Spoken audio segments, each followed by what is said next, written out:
పచ్చకామర్లు వచ్చినట్టుగా లోకం అంతా పచ్చగానే కనిపిస్తుంది అన్నట్టుగా ఎక్కడ దొరికారా మీరు?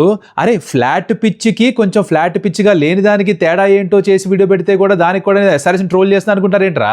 అరే ట్రోలింగ్ ఒకటే జీవితం కాదురా. మీరు ఎంతసేపు ఎవరో ఒకరిని ట్రోల్ చేయాలని అనుకుంటున్నారు కాబట్టి అందరూ అదే చేస్తున్నారు అనుకోబాకండి. అటు జరగట్లే. That is not what is happening. మారట్రా బాబు కాస్త. సరే కొన్ని క్వశ్చన్స్ వచ్చి దాని మీద అది అడ్రస్ చేద్దాం.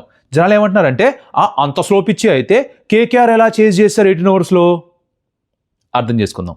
ఫస్ట్ థింగ్, ఇక్కడ సన్ రైజ్ హైదరాబాద్ 230, 240 టైప్లో ఆడదాం అనుకున్నారు కాబట్టి ఎక్కువ షాట్స్ ఆడి ఎక్కువ రిస్క్ తీసుకున్నారు కాబట్టి వాళ్ళు అవుట్ అయ్యారు. కేకేఆర్కి వాళ్ళకి ముందుగానే తెలుసు టార్గెట్ 160ఏ, రిస్క్ ఎక్కువ తీసుకోకర్లేదు, అవసరం లేని షాట్స్ ఆడక్కర్లేదు. వాళ్ళు ఎలాంటి షాట్స్ ఆడారు గమనించారా మీరు? రిస్క్ ఫ్రీ క్రికెట్ ఆడారు. 8 runs per over జుజుబీ ఈ మధ్యకాలంలో అలా వాళ్ళు ఆడి ఫినిష్ చేశారు. ఇంకో క్వశ్చన్, ట్రావిస్ హెడ్ ఫస్ట్లో కొట్టినప్పుడు అప్పుడు స్లో కాదా?